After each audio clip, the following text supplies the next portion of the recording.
parte de mi esposa está con quebrantos de salud, por eso no pudo venir el día de hoy.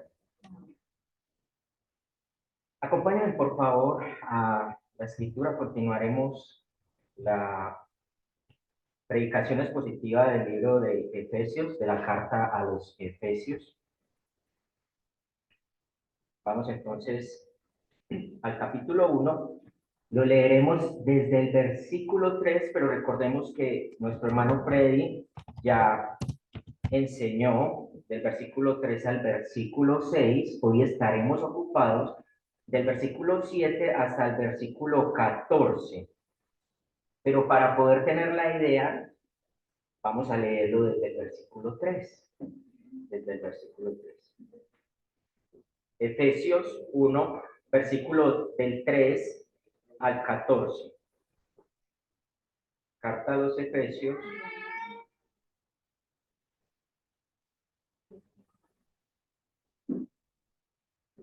Y dice así la palabra del Señor. Bendito sea el Dios y Padre de nuestro Señor Jesucristo, con toda bendición espiritual en los lugares celestiales en Cristo, según nos escogió en Él antes de la fundación del mundo, para que fuésemos santos y sin mancha delante de Él, en amor, habiéndonos predestinado para ser adoptados hijos suyos por medio de Jesucristo, según el puro afecto de su voluntad, para alabanza de la gloria de su gracia, con la cual nos hizo aceptos en el amado, en quien tenemos redención por su sangre y perdón de pecados según las riquezas de su gracia, que hizo sobreabundar para con nosotros en toda sabiduría e inteligencia, dándonos a conocer el misterio de su voluntad, según el beneplácito del cual se había propuesto en sí mismo, de reunir todas las cosas en Cristo en la dispensación del cumplimiento de los tiempos, así las que están en los cielos como las que están en la tierra. En él asimismo tuvimos herencia, habiendo sido predestinados conforme al propósito que hace todas las cosas según el designio de su voluntad, a fin de que seamos para alabanza de su gloria, nosotros los que primeramente estábamos en Cristo, en él también vosotros, habiendo oído la palabra de verdad, el evangelio de vuestra salvación, y habiendo creído en él, fuisteis sellados con el Espíritu Santo de la promesa, que es las arras de nuestra herencia hasta la redención de la posesión adquirida para alabanza de su gloria. Amén. Señor, queremos acudir a ti, queremos acudir al Espíritu Santo que mora en cada uno de nosotros, pedir que nos ilumine frente al texto para poder deleitarnos en él y para que tu palabra cumpla el propósito en cada uno de nosotros conforme la has enviado. Te agradecemos por tu amor, tu misericordia, por tu bondad para con nosotros, por tu misericordia que es nueva hoy y por permitirnos poder reunirnos en tu nombre y acercarnos a tu palabra. Señor, yo te suplico que tomes mi mente, mi corazón y que yo pueda ser tu voz hoy delante de tu pueblo. Ayúdanos a estar concentrados y a poder disfrutar de lo que tú nos traes el día de hoy al abrir la palabra y leerla para entenderla, Señor. Gracias por ser el Dios que eres. Y gracias por todas las bendiciones en los lugares celestiales en Cristo.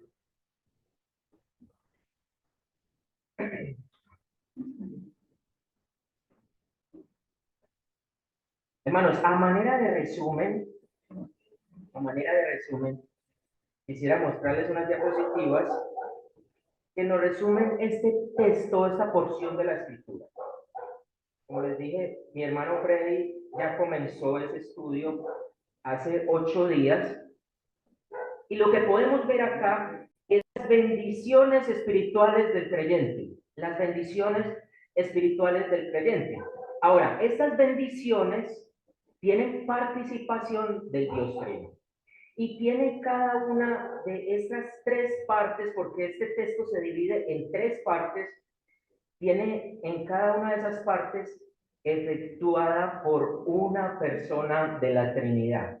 Entonces, si estamos viendo ahí en la diapositiva, dice que del verso 3 al verso 6 es la actuación, es la parte efectuada de la persona, de la primera persona de la Trinidad, del Padre, del verso 3 al 6.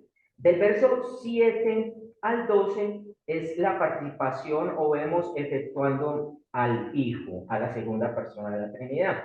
Y en la tercera parte, que es del verso 13 al 14, es la participación del Espíritu Santo. Ahora, esta participación efectuada por las tres personas de la Trinidad también implica una acción de cada una de ellas. Lo vemos en la siguiente diapositiva. La acción de cada una de ellas. Entonces, muchas gracias, del verso 3 al 6, dice que somos, esa implicación, esa acción que hay, es que somos escogidos por el Padre. Somos escogidos por el Padre. Del 7 al 12 dice que somos redimidos por el Hijo. Esa es la acción que implica cada una de las personas de la Trinidad que se involucran en esto. Y la tercera parte, somos sellados por el Espíritu Santo. Ahora, no solo hay los agentes que actúan y que implican una acción, sino que también hay un propósito en cada una de estas tres partes. La siguiente diapositiva, por favor. Hay un propósito.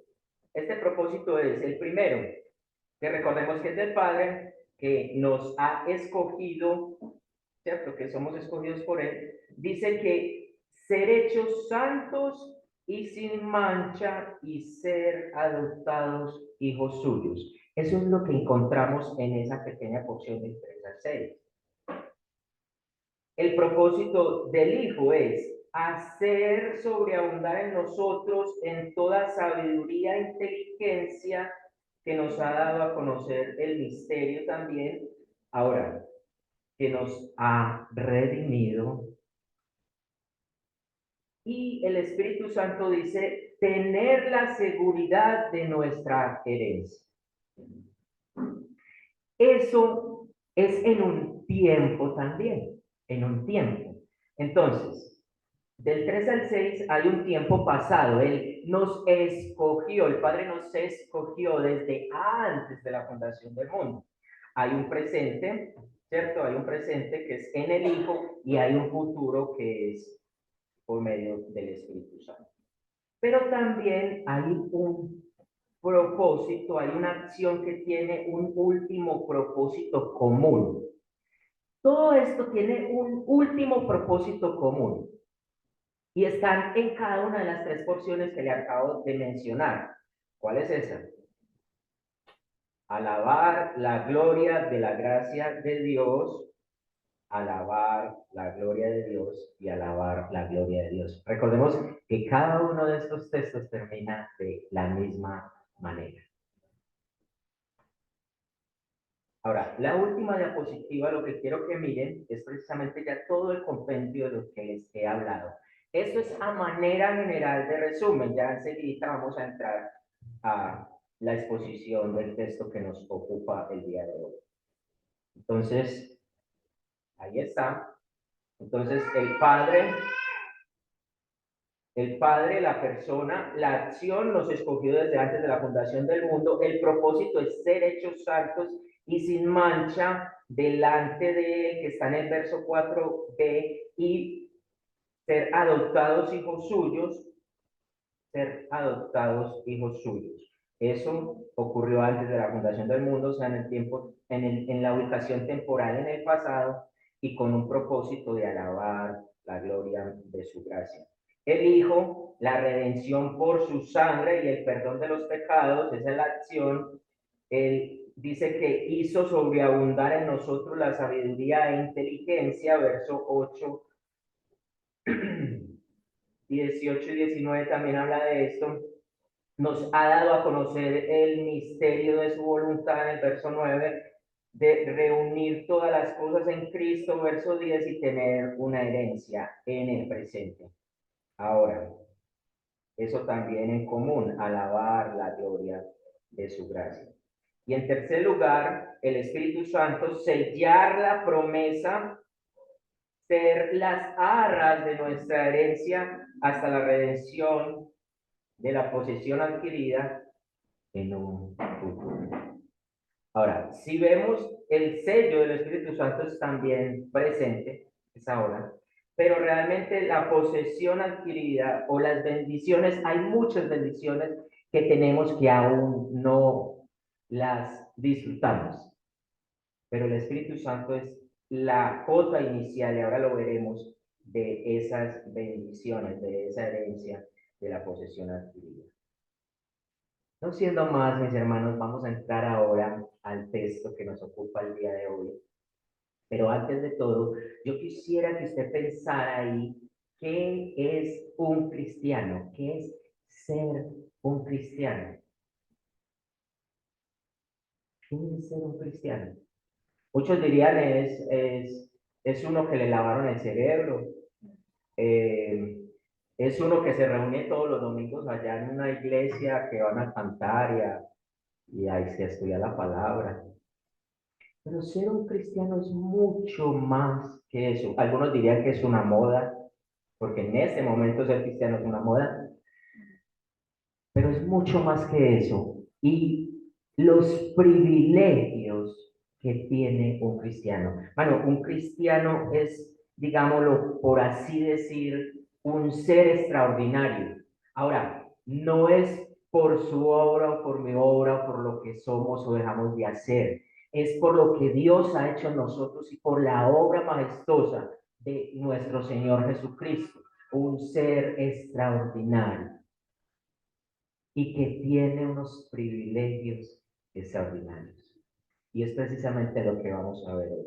Nuestro hermano Freddy comenzó hace 8 días entonces la exposición de las bendiciones espirituales del creyente y vimos la fuente de esa bendición. ¿Cuál es la fuente de esa bendición? Es Dios Padre, esa es la fuente de esa bendición. Vimos características de esas bendiciones, es toda bendición espiritual en los lugares celestiales. Vimos también el agente de esas bendiciones o por medio de quién participamos nosotros de esas bendiciones, que es quién, nuestro Señor Jesucristo, ¿cierto? Y la base sobre la cual disfrutamos de esas bendiciones, que es que hemos sido escogidos desde antes de la fundación del mundo. Hoy estaremos viendo lo que Pablo hace por medio del Espíritu, que es enumerar algunas de esas bendiciones, enumerar algunas de esas bendiciones, enumerar algunas de esas bendiciones. Entonces, por favor, acompáñenme al verso 7. Él va a comenzar a enumerar algunas de esas bendiciones. Y lo primero que vamos a ver es un par de bendiciones. Un par de bendiciones que son distintas, pero que están entrelazadas la una con la otra. La una con la otra. Vamos a leer el verso 7. En él, ¿en quién? En el amado, como lo dice el verso 6, en Cristo, tenemos redención mediante su sangre y el perdón de nuestros pecados. Redención y perdón de pecados. Esas son las dos primeras bendiciones que vamos a mirar. Pero, ¿qué es redención? Tenemos que desarrollar qué es redención. ¿Qué es redención realmente? Ahora, redención se produce de una raíz griega que significa aflojar. Se usaba también en aquel tiempo para describir la acción de quitarse la ropa o quitarse la armadura. Quitarse la armadura. También luego se comenzó a usar para referenciar de ser librado de cualquier tipo de atadura. en el caso de un prisionero que era dejado en libertad.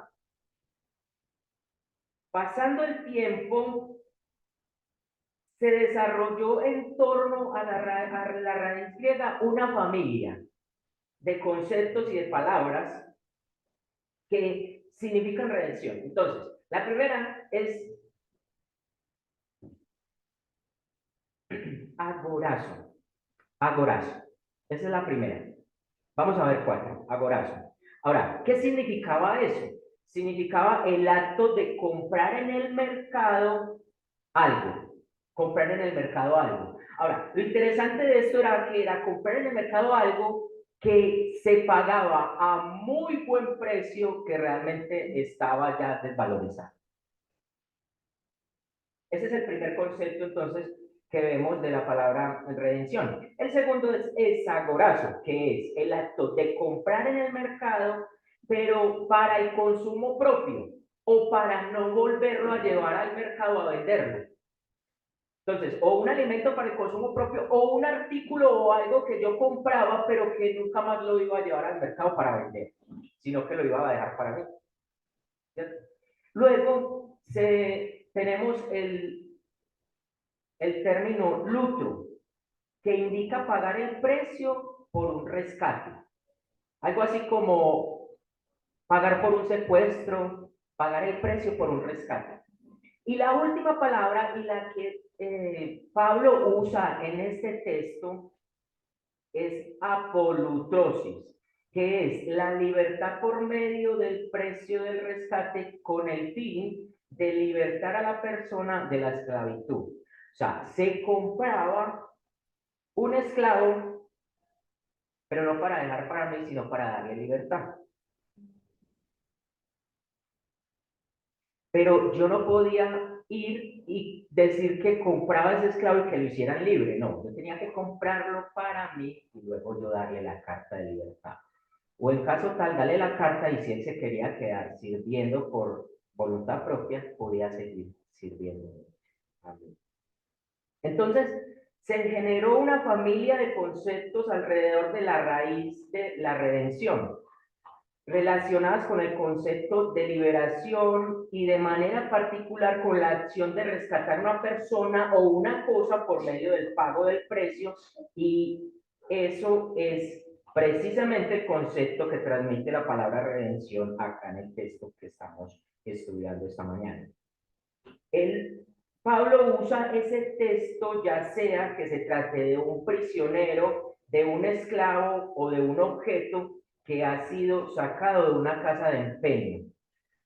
¿Ustedes recuerdan lo que hacen las personas que van a empeñar un artículo a un lugar? Ellos la llevan, prestan una plata por ese artículo y luego van y pagan esa plata para rescatarla de ahí, para recuperarla de ahí o liberarla de ese lugar. La redención no es más que dejar en libertad a alguna persona o cosa luego de pagar un precio de su rescate. Cuando Pablo dice aquí que hemos sido redimidos en Cristo, él está pensando en nosotros los creyentes como esclavos, como prisioneros que hemos sido comprados y dejados en libertad. Esa es la idea básica detrás de la palabra redención acá. Implica a un prisionero y a un redentor que paga el precio por la libertad. Estamos entonces entendiendo. Lo que Pablo está hablando acá es de una persona que está esclava o prisionera y de uno que va y paga un precio por el rescate de esa persona. Ahora, tenemos que mirar, en la antigüedad habían tres formas de ser esclavo. Tres formas de ser esclavo. ¿Cuáles eran? La primera, el que usted naciera y sus papás fuesen esclavos, por ende, usted era esclavo. Si un bebé nacía en una persona, una familia que era esclava, ese bebé iba a ser esclavo. La segunda, entonces, por nacimiento. La segunda era que un pueblo fuese vencido en una guerra. Entonces, el pueblo era vencido en una guerra Lo que hacía el que lo venció era que cogía prisioneros o cautivos y luego los dejaba para él o los llevaba y los vendía en el mercado como esclavos. Entonces, habitantes cautivos y vendidos como esclavos. Pero hay una tercera. Esa tercera es por causa de una deuda. Usted tenía una deuda tan grande que resulta que usted no podía pagarla, entonces usted terminaba vendiéndose al deudor o diciéndole el deudor a usted, usted va a ser esclavo mío porque no tiene con qué pagar. Entonces él se convertía en dueño, el dueño de la deuda se convertía en dueño suyo y usted quedaba totalmente esclavo de él. Entonces esas tres, vimos esas tres, ¿cierto? Entonces sería por nacimiento, por conquista o por endeudamiento. Hablando, la Biblia espiritualmente hablando nos habla de que nosotros éramos esclavos por las tres. Por nacimiento, ¿por qué? Porque una vez Adán pecó como nuestro representante federal, toda la raza humana nace siendo pecadora. Pecadora. Por nacimiento. Entonces, el hecho es que la raza caída es esclava del pecado por nacimiento. Por conquista, ¿por qué? Porque una vez Adán pecó, el pecado entró al mundo y se convirtió en nuestro rey, que gobierna al hombre. El pecado gobierna al hombre totalmente. Y por endeudamiento también, porque la deuda que tenemos a la justicia de Dios es impagable a causa de nuestro pecado. Mis hermanos, nuestro Dios es infinitamente justo y nosotros estamos sujetos al castigo que nuestro pecado merece. Y ese castigo no es otro que la separación eterna de Dios en las llamas del infierno. Entonces, el hombre es un esclavo, es un esclavo. Y ahí es cuando va entonces tomando forma lo que Pablo está diciendo acá. Si el hombre es un esclavo, acá nos está diciendo que Cristo, en Él tenemos redención. O sea, Él pagó el precio que nosotros debíamos de pagar. Nosotros estábamos bajo el dominio del pecado, bajo la maldición de la ley, y para que fuésemos puestos en libertad, alguien tenía que pagar el precio del rescate por la justicia de Dios, por la justicia que Dios demanda. ¿Y qué es lo que la justicia de Dios demanda? ¿Qué es lo que la justicia de Dios demanda? A causa del pecado, la muerte, la muerte. Es por eso que dice que en Jesucristo tenemos redención mediante su sangre, mediante su sangre. Si la paga del pecado, si la justicia de Dios y la paga del pecado era la muerte, Jesús tendría que pagar ¿con qué? Si Dios es justo, es por eso que tenemos que entender que la redención no es el borrón de la justicia de Dios. No. La redención es que alguien tenía que pagar un precio. Y que gracias a nuestro Señor nosotros no fuimos los que lo pagamos. Él compró lo que no valía nada a usted y a mí a precio muy costoso. El precio de su propia sangre. O sea que él pagó con su muerte. Con su muerte. Pero él no solamente nos dio redención, o sea, él no solamente pagó el precio de su propia vida, él entregó su vida voluntariamente para el rescate de cada uno de nosotros, sino que él nos dio el perdón, o sea, las consecuencias del pecado. Dice que, la escritura dice que Él nos libró de la maldición de la ley. ¿Cuál era la maldición de la ley? La ley fue puesta para dar a conocer que el hombre era incapaz de cumplir las exigencias de la santidad y la justicia de Dios, para mostrarnos el pecado en la condición que estábamos. Pero esa ley tenía una maldición. O sea, nosotros éramos malditos por no cumplir en obediencia los estatutos y decretos de Dios. Éramos enemigos de Dios, pero Jesús, por medio del sacrificio, no solo nos libró y nos rescató, nos libertó, sino que nos perdonó y nos libró de la maldición de la ley.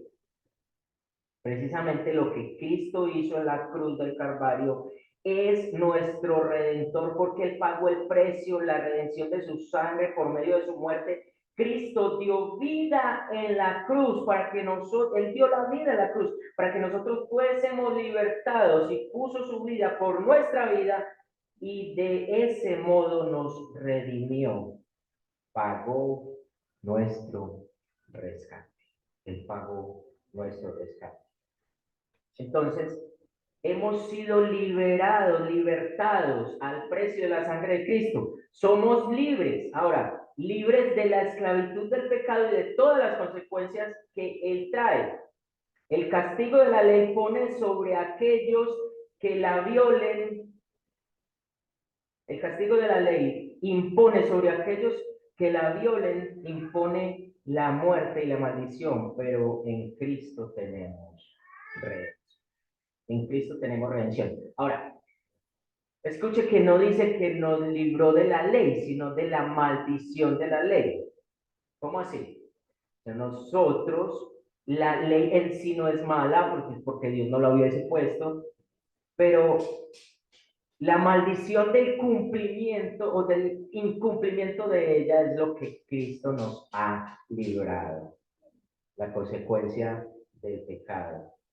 Pero nosotros todavía estamos llamados a obedecer a Dios en su ley moral. Entonces, no es como muchos dicen, somos libres para hacer lo que queramos.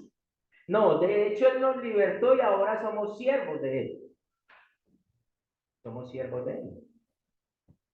Entonces, las dos primeras bendiciones que tenemos es la redención mediante su sangre y el perdón de nuestros pecados. Ahora, recuerde que cuando habla de su sangre tenemos que devolvernos también a todo a todo el sistema levítico que había para redimir los pecados del pueblo de Israel. Y que eso lo vimos muy bien en Hebreos. Un cordero presentado para que fuese perdonados los pecados, pero eso era temporal.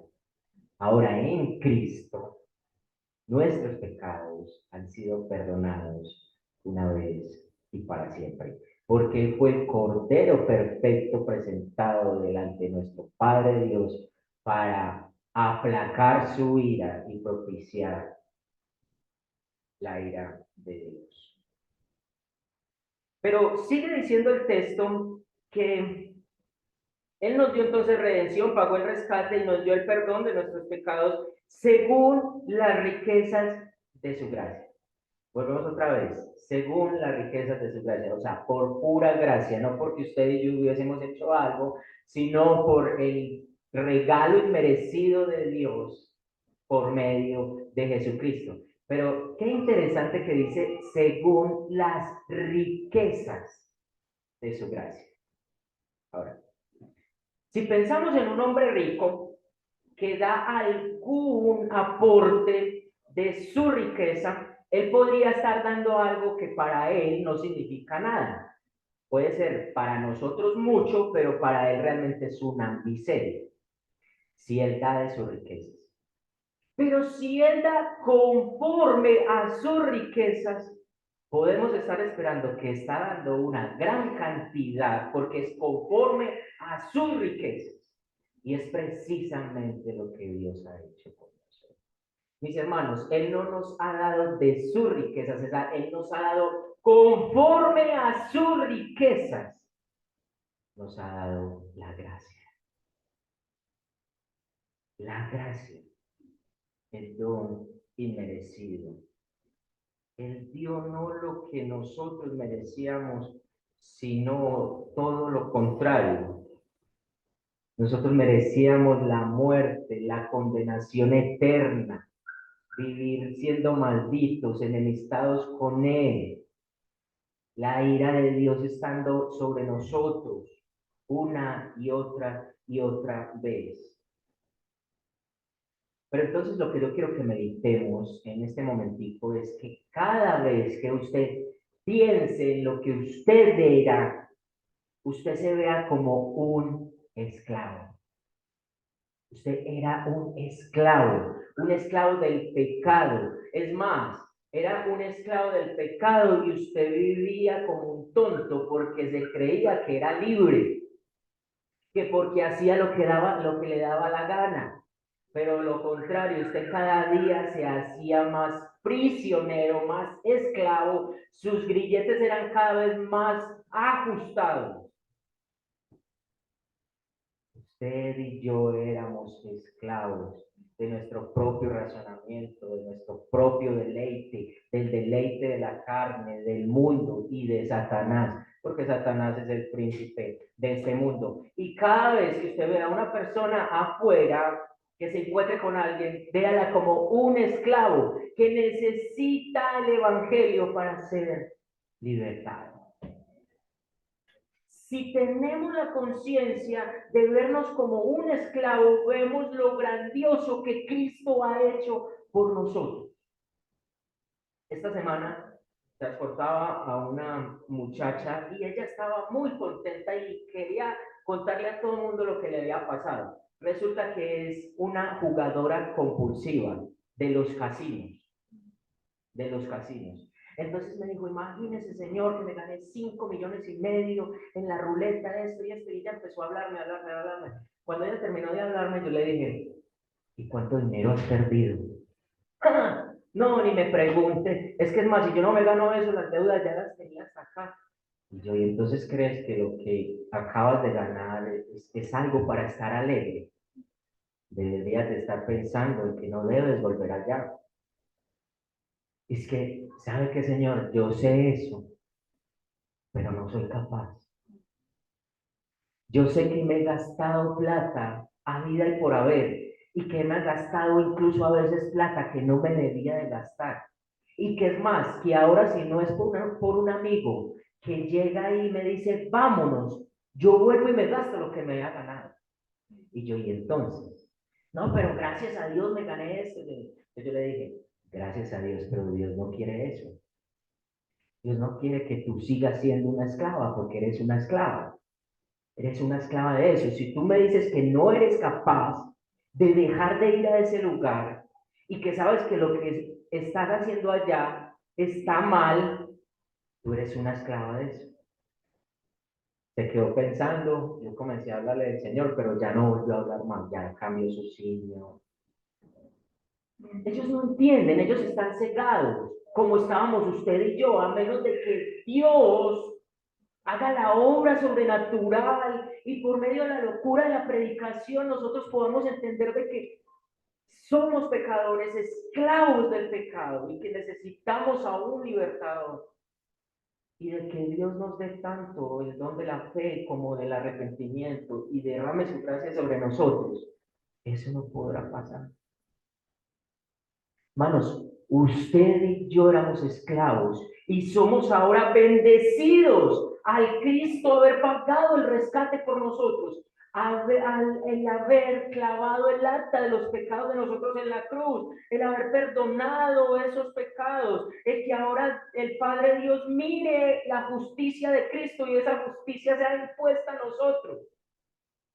Y eso es solo porque Dios ha dado de sus, perdón, conforme a sus riquezas, en gracia, en gracia.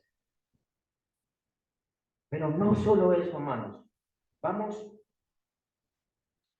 a mirar el versículo 8. Vamos a ver ahora dos bendiciones también, un par de bendiciones. Dice que ha hecho abundar, o sea, Él por su gracia ha hecho abundar para con nosotros en toda sabiduría y discernimiento. Acá dice sabiduría y entendimiento. Sabiduría y entendimiento. Ahora, ¿de qué? Sigue diciendo, nos dio a conocer el misterio de su voluntad según el beneplácito que se ha propuesto en él, con miras a una buena administración en el cumplimiento de los tiempos, es decir, de reunir todas las cosas en Cristo, tanto las que están en los cielos como las que están en la tierra. Él nos ha dado sabiduría, entendimiento y discernimiento. Mis hermanos, Dios se revela a través de la creación y no hay excusas para el hombre de que Él no existe. Sin embargo, Él le ha placido por su beneplácito darnos una revelación especial que está en la Escritura. Ahora, la pregunta es, ¿el impío tiene acceso a la Biblia? Sí, la revelación está en la Biblia. La revelación especial está en la Biblia. Sí, el impío entiende la Biblia. ¿Por qué? Porque ese bendito regalo y bendición solo se le ha dado a los creyentes. Amén. El tener sabiduría y discernimiento de la voluntad de Dios. Hermano,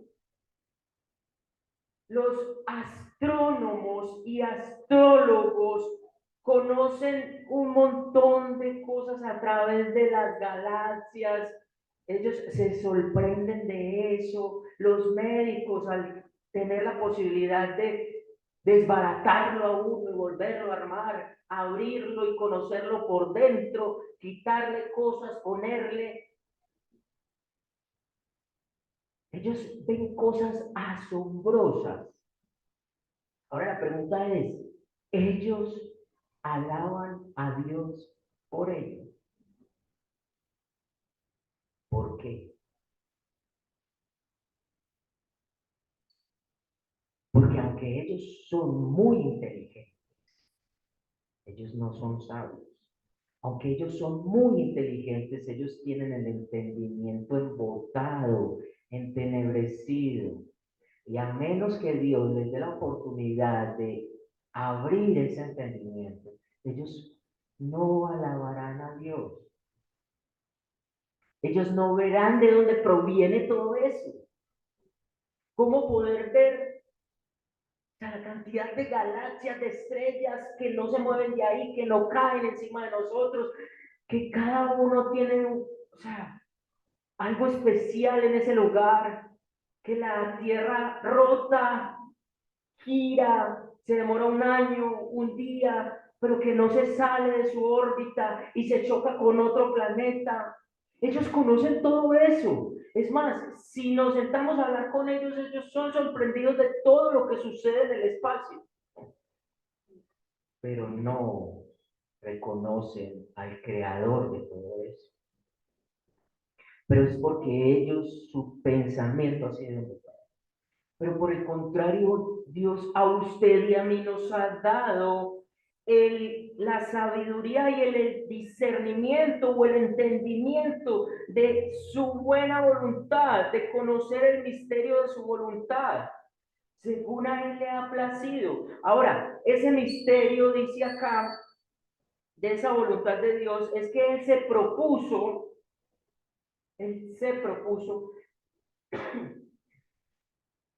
dice, se propuso de reunir todas las cosas en Cristo, en la dispensación del cumplimiento de los tiempos, así las que están en los cielos como las que están en la tierra.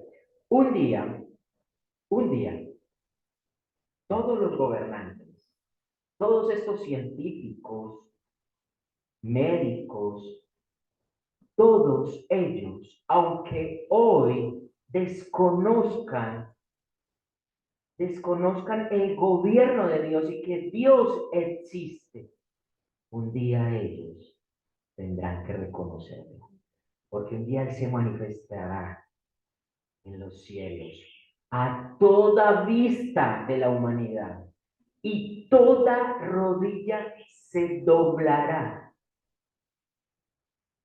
Lastimosamente, unos para ser echados al lago de fuego, otros para reunirnos juntamente con Él. Y en Él serán puestas todas las cosas. Él gobernará en cielos nuevos, tierra nueva, y será el rey sobre todo. Ahora, no es que Él no lo sea ahora, pero recordemos que gobierna ahora por medio de la iglesia y gobierna soberanamente sobre todo, aunque los impíos no crean ni sepan. Pero un día tendrá el control, el poderío y el reinado de todo, reconocido por todo. Él nos ha dado sabiduría, entendimiento, discernimiento, Él nos ha dado revelación. Entonces, por eso nosotros nos acercamos a la escritura y tenemos el privilegio de poder entenderla, de poder ver la majestuosidad de Dios, de poder engrandecer más a Dios cuando nos damos cuenta que Él fue el que lo creó todo, que Él tiene el poder sobre todo. Incluso, hermanos, eso cambia nuestra manera de pensar en todos los ámbitos a diario. Cuando vimos la teología del trabajo, ¿acaso no cambió en usted y en mí el pensamiento de lo que realmente es el trabajo? ¿A quién nosotros trabajamos? ¿Quién es nuestro jefe? El que está acá, terrenal, y que es gruñón, y que regaña, y que si es bueno o malo a él no le sirve.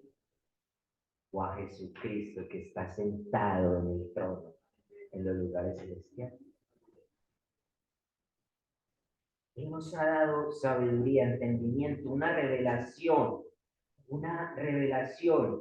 Y Él dice acá que Él juntará todo lo que ha sido fragmentado con la caída del hombre, todo lo que se ha distorsionado, lo regresará nuevamente a su propósito inicial y en Él estaremos reinando.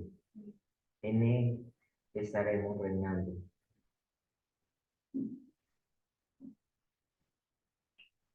Ahora, ¿eres tú consciente de esto? ¿Somos conscientes de que un día Él vendrá, el que Dios Padre reunirá todas las cosas en Jesucristo y que reinaremos juntamente con Él? Porque si tenemos conciencia de esto, no viviríamos tan amargados en esta tierra. Es más, nada ni nadie nos amedrentaría. Nada ni nadie. Es más, usted no tendría envidia del impío.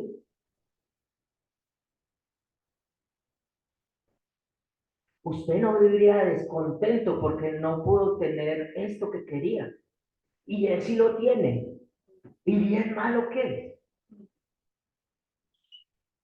Bien mal hijo que es. Bien mal esposo que es. Y vean, y yo cómo me manejo de bien. Yo que le sirvo al Señor. Y nada, no consigo eso. Dice, hermano, no, nosotros tenemos un privilegio mucho mayor que ellos. Ustedes saben cuál es el fin de ellos. El fin de nosotros es reinar con Cristo eternamente y para siempre. Eso nos debería de vivir, de hacer la vida en vivir contentos, agradecidos, cada día. Y en una expectación de la espera de la venida gloriosa de nuestro Señor Jesucristo. O del día en que partamos de esta vida, porque hasta ahí era que teníamos que estar acá. y en un abrir y cerrar de ojos estemos con Él. Pero Él no solamente nos ha dado redención, perdón, nos ha dado una revelación, una sabiduría, un discernimiento, sino que miren el texto lo que nos sigue diciendo. Dice, en Él, nuevamente usa la palabra en Él, porque todo es en Cristo, también hemos obtenido herencia, habiendo sido predestinados según el propósito de aquel que obra todas las cosas conforme al consejo de su voluntad.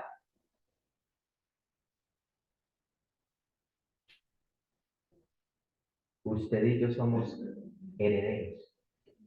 Nosotros tenemos una herencia allá en el reino de los cielos, una herencia que es segura. Mire, acá en la tierra posiblemente podamos tener una herencia. Es más, acá está a veces peligroso tener una herencia, porque dicen, ah, vea, ese terreno le quedó a usted y resulta que 3 o 4 eran dueños de ese terreno. Y entonces usted le toca colocarle a un abogado y empezar a procesar eso, y eso se puede demorar hasta 50 años. A lo último, esa herencia la disfrutaron sus nietos, porque no hay algo seguro. Pero esta herencia, hermanos, es segura. Dice que nosotros somos herederos con Cristo y coherederos, o sea, herederos y obtenemos los mismos beneficios de la herencia de Cristo. ¿Por qué? Porque Dios nos ha predestinado para que seamos hijos suyos. Si somos hijos suyos, somos herederos. Herederos de todo, de todo. Herederos de todo. Y ese ha sido el propósito, dice, conforme al consejo de su voluntad, al fin de que nosotros, que fuimos los primeros en esperar en Cristo, seamos para alabanza de su gloria. Reina Valera nos lo dice así. Dice, en él asimismo tuvimos herencia, habiendo sido predestinados conforme al propósito del que hace todas las cosas según el designio de su voluntad, a fin de que seamos para alabanza de su gloria. Nosotros, ahí se está incluyendo, o sea, ahí está hablando Pablo, nosotros, primeramente, el pueblo de Israel, primeramente, perseveramos en Cristo. En él también nosotros, habiendo oído la palabra de verdad, el evangelio de vuestra salvación, y habiendo creído, fuiste sellados con el Espíritu. Entonces, tenemos una herencia y esa herencia es segura, es segura. Ahora, ¿por qué esa herencia es segura? Esa herencia es segura. Ahora, habla acá de que es el evangelio cuando lo creímos, cuando creímos la palabra de verdad, el evangelio de nuestra salvación, habiendo creído en Jesucristo, Él nos ha sellado, nos ha sellado. Entonces, esa herencia es segura, ¿por qué? Porque creímos en Jesucristo y porque hemos sido sellados con el Espíritu Santo. Sellados. Ahora, tenemos que mirar, en la antigüedad, el sello era para mostrar de que una cosa, un artículo era mío.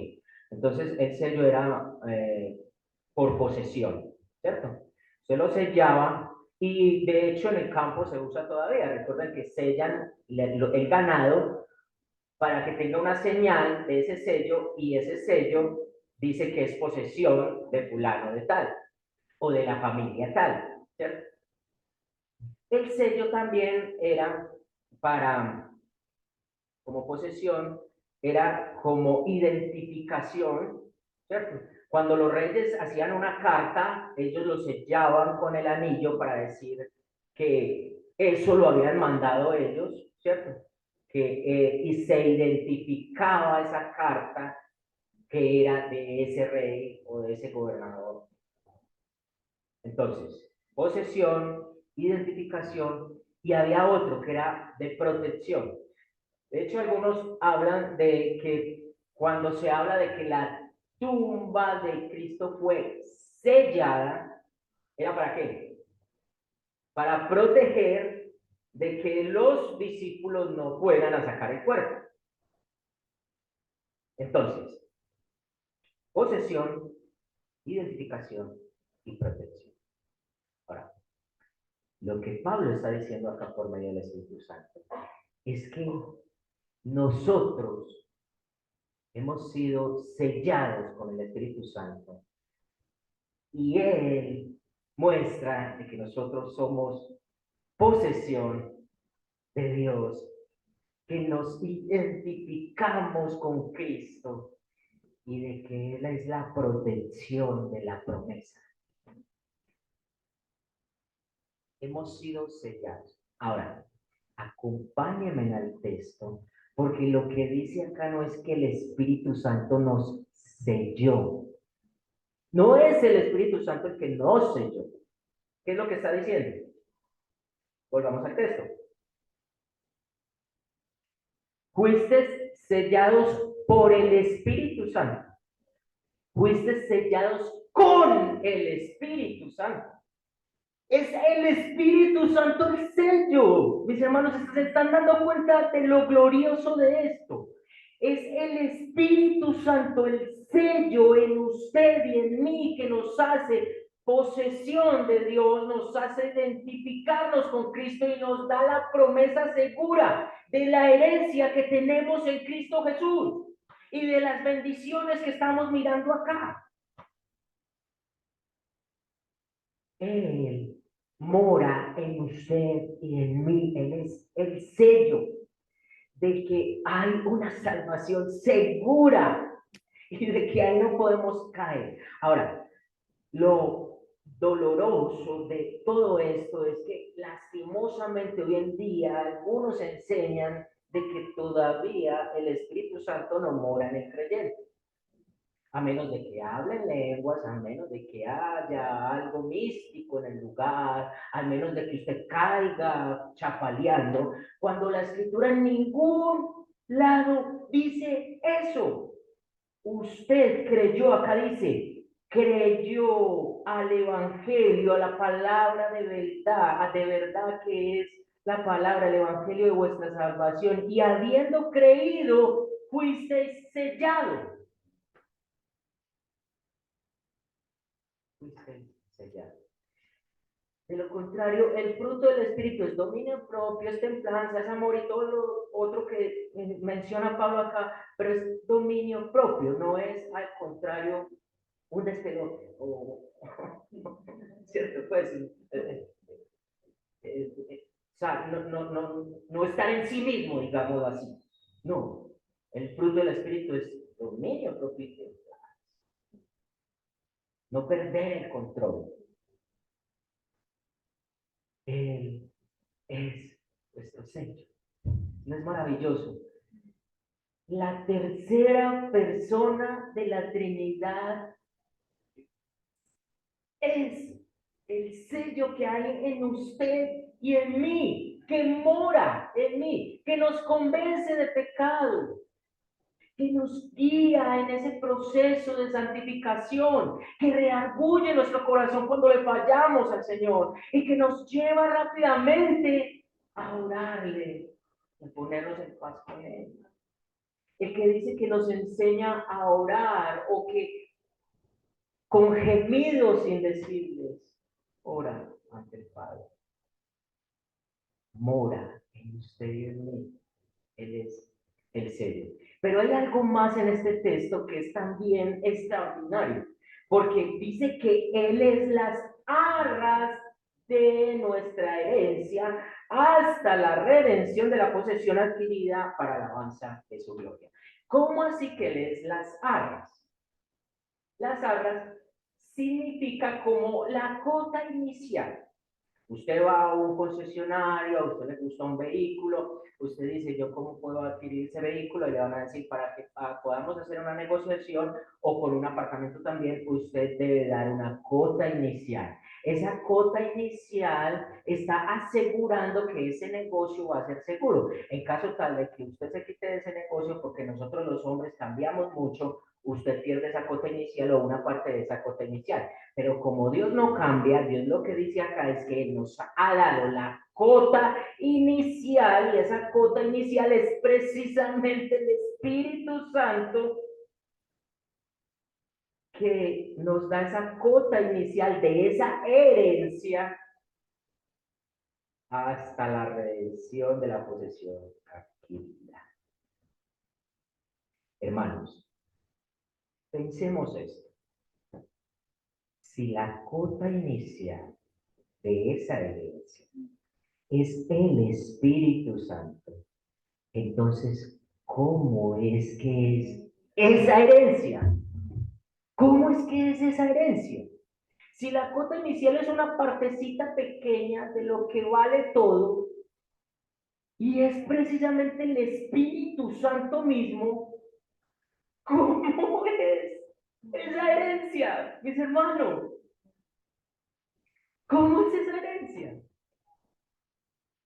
Ahora, usted y yo, viendo esto, podemos creernos mucho y ser soberbios y llegar a pensar y a mirar al que está allí en la esquina, esclavizado del pecado, mirarlo por el hombro, por encima del hombro. Porque hermanos, la verdad es que las bendiciones que hemos visto acá es una cosa extraordinaria. Ya sabe lo que es un cristiano y los privilegios que tenemos. Pero el mismo texto, hermanos, nos muestra que por el contrario, nada debemos creer, porque nada es por nosotros. Todo es para la alabanza de su gloria. Para la alabanza de su gloria. Usted y yo no tenemos participación en esa obra para que nadie se gloríe. Por eso es por gracia y solo para la alabanza de su gloria. Por el contrario, eso nos debe de humillar, nos debe de llenarnos de compasión, porque es que usted y yo fuimos esclavos. Y si usted y yo nos ponemos a analizar nuestra vida pasada y a colocarla frente a precisamente lo que es ser un esclavo, nos damos cuenta de lo miserable en la condición que estábamos. Y los de afuera están en esa condición. Y ellos necesitan escuchar la palabra de verdad, el evangelio de nuestra salvación, para que si a Dios le plaza, abra sus ojos y le dé el don del entendimiento y ellos puedan tener fe y arrepentimiento. Esto nos lleva también a una responsabilidad más grande. Al que mucho sabe mucho, se le va a demandar. Si somos conscientes de los privilegios que tenemos, somos conscientes de la responsabilidad que tenemos de andar en santidad y en obediencia. Hermanos, usted y yo no costamos poquito, costamos un precio muy, pero muy alto.